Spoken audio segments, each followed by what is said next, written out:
বন্ধুরা, আজ কোনো ইন্ট্রো দেব না, দেখেই বুঝতে পারছো আমার দিদুনের শ্রাদ্ধ বাড়ি আজকে। তো এই দিনেও আমি আজ দিদুনের শ্রাদ্ধ বাড়িতে নেই বন্ধুরা। হ্যাঁ, সেটা হয়তো বা আমারই ভুলের কারণে। যাই হোক, দেখো আমার দিদুন কত ফুলে ঢাকা হয়ে গেছে, তাই না বন্ধুরা বলো? তোমরা জানবে না হয়তো বন্ধুরা, তোমরা হয়তো বলছো যে দিদুনের বয়স হয়েছিল, সবই বুঝতে পারছি। আসলে দিদুনের কাছে আমি ছোট্ট থেকে মানুষ, আর দিদুন আমাকে প্রচুর ভালোবাসতো আর আমিও ভালোবাসতাম। তো আজ তার শ্রাদ্ধ অনুষ্ঠান, একটু একটু ক্লিপ তোমাদের সাথে শেয়ার করলাম। কিচ্ছু ভালো লাগছে না। দিদুন আমার মায়ের থেকেও বেশি কিছু ছিল, যদিও বা মায়ের তুলনা হয় না, তবু তো বন্ধুরা সত্যি দিদুন আমার মায়ের থেকেও বেশি ছিল। তো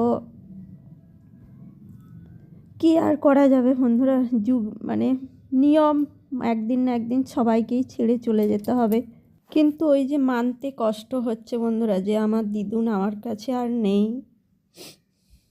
আর তার শেষ সময়েও আমি থাকতে পারিনি বন্ধুরা, জানো। তোমরাকে একদিন সব কিছুই বলবো, পরে পরে সব কিছুই বলবো। তো আজ আমি 2-3 দিন ভিডিও ছাড়তে পারিনি। তো আজ একটা ছোট্ট ভিডিওর মাধ্যমে তোমরাকে জানালাম যে দিদুনের শ্রাদ্ধ বাড়ি ছিল। যাই হোক, দিদুনের এই শ্রাদ্ধানুষ্ঠানেও আমি যাইনি, যেহেতু তার মৃত্যুর সময় আমি ছিলাম না, সেহেতু আমি এই সময়ও যাইনি। যদিও আমার দিদুন যখন মারা গিয়েছিল, আমি যে স্কুলে ছোট্ট থেকে পড়াশুনো করতাম, সেই স্কুলের অনেক টিচার আমাকে ফোন করেছিলেন যাওয়ার জন্য। কিন্তু তখন দিদুনকে দিদুন নিয়ে চলে গেছে শ্মশানে, তো ওর জন্য আমি আর গেলাম নি। যাই হোক, সেসব অনেক কথা।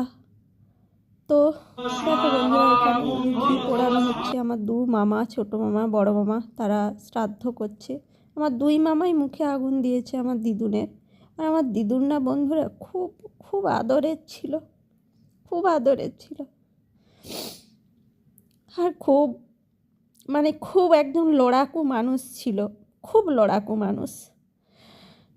একা শূন্য হাতে 4-4টা ছেলে মেয়েকে মানুষ করেছে, এবং খুব উচ্চ দৃষ্টিভঙ্গি ছিল, খুব উচ্চ দৃষ্টিভঙ্গির মানুষ। তখনকার দিনের মানুষ হয়েও ভাবো, 91-92 বছর বয়স, তখনকার দিনের মানুষ হয়েও খুব উচ্চ দৃষ্টিভঙ্গি ছিল। তো দেখো, দিদুনের এই যে প্রায় হোমজাগ শেষ হয়ে এসেছে। আর এখানে এই যে মামিমারা আর একজন বৌদি আছে, তো তারা এই যে ফুলের ঘড়া দেবে, তো বসেছে। তো এই জায়গায় হয়তো আমারও থাকার কথা ছিল, তো যাই হোক, নাই বা থাকলাম। আর এদিকে দেখো দিদুনকে ফুলের ঘড়া দিতে চলে গেছে। তো এই শ্রাদ্ধের নিয়ম কারণ তোমরা সবাই জানো, এখানেই আমার দিদুনকে দাহ করা হয়েছিল। তো এইটুকুই আর কি বন্ধুরা, আজকের ভিডিও আর কিচ্ছু করলাম না। এই দেখো বন্ধুরা, ফুলের ঘড়া দেওয়া হয়ে গেছে। তো পরে আবার অন্য কোনো ভিডিওতে দেখা হবে। সবাই ততক্ষণে খুব সাবধানে থাকো, সুস্থ থাকো।